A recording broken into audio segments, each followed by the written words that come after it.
Good morning, everyone. In this video, we're going to be looking at page 7 in the note packets of decomposition of functions. So decomposing functions is actually just the opposite of what we've been doing with composing or composition of functions. So if we want to define what f of x and g of x are based on a given composite, so we're going to say that h of x is equal to a composite of f and g, then what we want to determine is what is our inner function. So g of x will be the inner one. And what type of function is our outer function, or f? So f of x will be our outer function, and g of x will be our inner function. So folks, the nice thing about decomposing is that there's actually multiple ways to decompose.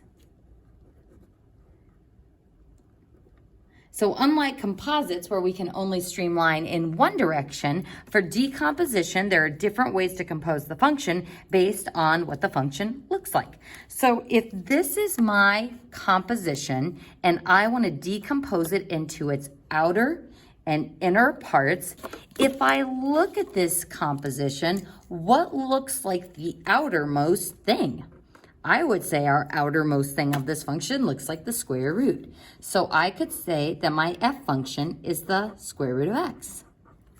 There's my outer function, which means my inner function, or what's inside that square root, would be x cubed plus 1 as my inner function. So this means h of x equals f of g of x. So does this work out? If I put my g function in for the input of my f function, do I get the composite? I sure do. Now I said that there were multiple ways of decomposing this, so I'm going to show you a second way. I could also for my outer function have said that f of x equals the square root of x plus 1, and that g of x equals x cubed.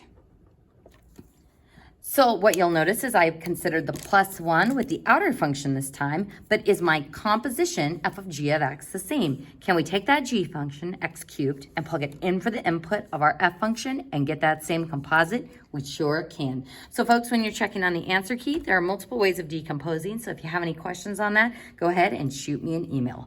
On your own, I'd like you to go ahead and try the next one. Unpause the video when you're done.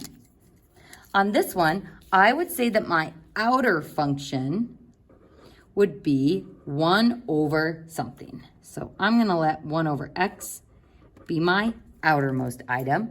And what I'm going to put into that outer function is the x squared plus 1.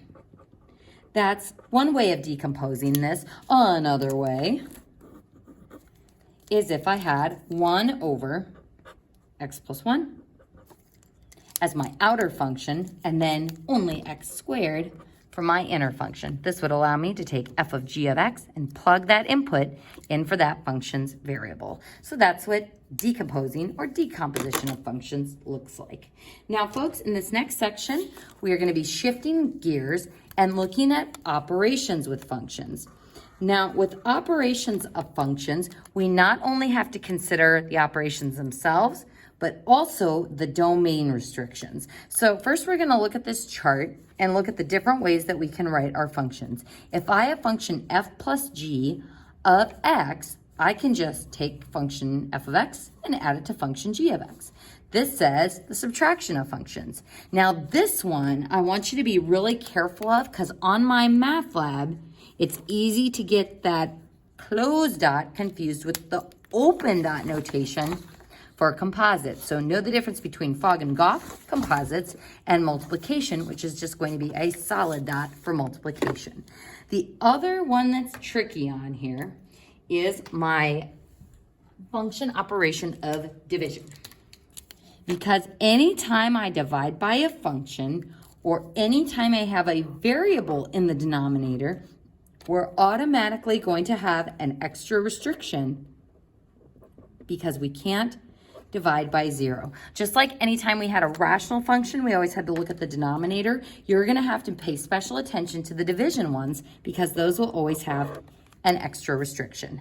Now, unlike composites where our domain, we need to consider the inner restrictions and the final restrictions, here, my domain, I have to consider all the restrictions, all of them. That means the restrictions on f of x, the restrictions on g of x, and the resultant function.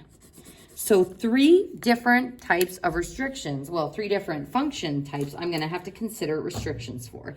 So folks, before we jump into an example, I want to just have you take a look at this story problem that I have created to help you understand function operations. So let's say function f is making peanut bars, and we're going to say that my input cannot be this person, Mary, because she has a peanut allergy. Then I've got my function g, which is making salad. Now we're saying that Troy can't help with making salad because he has a tomato allergy. So if I'm getting ready for a super low-key dinner party where we're eating peanut bars and eating salad, who can help prepare for the dinner party? Or who can help make peanut bars and make salad? Well, Mary can't help because of function f. Troy can't help because of function g.